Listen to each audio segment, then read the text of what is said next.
अध्याय 2।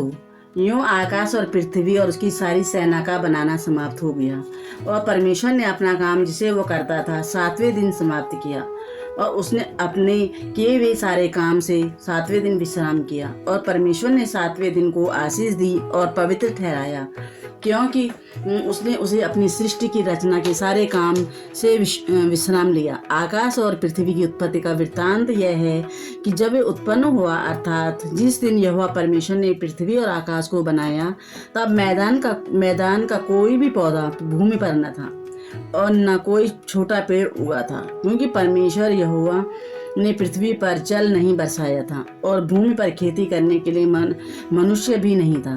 तो भी कोहरा पृथ्वी से उड़ता था, जिससे सारी भूमि सिंच जाती थी। और यहोवा परमेश्वर ने आदम को भूमि की मिट्टी से रचा और उसके नथनों में जीवन का श्वास फूंक दिया और आदम जीवता प्राणी बन गया।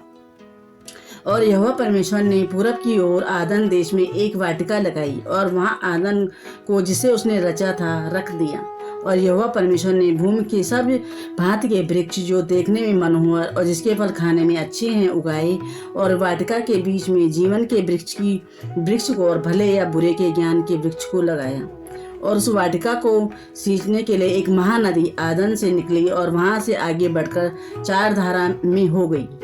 पहली धारा का नाम पिसोन, वो वही है जो हवीला नाम के सारे देश को जहाँ सोना मिलता है घेरे हुए है। उस देश का सोना चोखा होता है, वहाँ मोती और सुलेमानी पत्थर भी मिलते हैं। और दूसरी नदी का नाम गिहोन, वो वही है जो कूश से सारे देश को घेरे हुए है। और तीसरी नदी का नाम हिदकेल, और यह वही है जो असुर के पूर्व की ओर बहती है। और चौथी नदी का नाम परात है।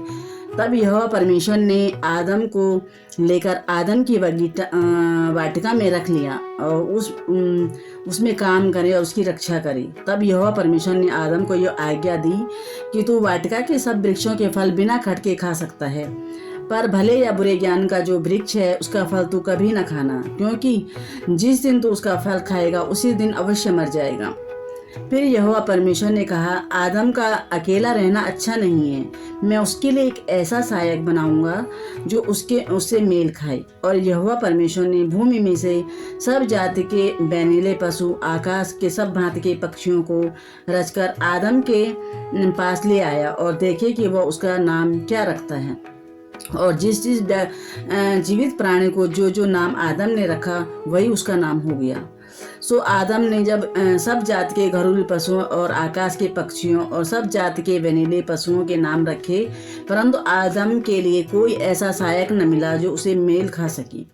तब यहोवा परमेश्वर ने आदम को भारी नींद में डाल दिया और जब वह सो गया तब उसने उसकी एक पसली निकालकर उसकी संति मांस भर दिया। और यहोवा परमेश्वर ने उस पसली को जो उसने आदम में से निकाली थी स्त्री बना दिया और उसको आदम के पास ले आया।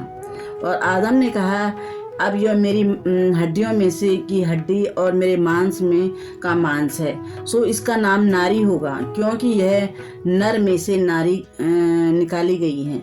इस कारण पुरुष अपने माता पिता को छोड़ अपनी पत्नी से मिला रहेगा और वे एक तन बने रहेंगे।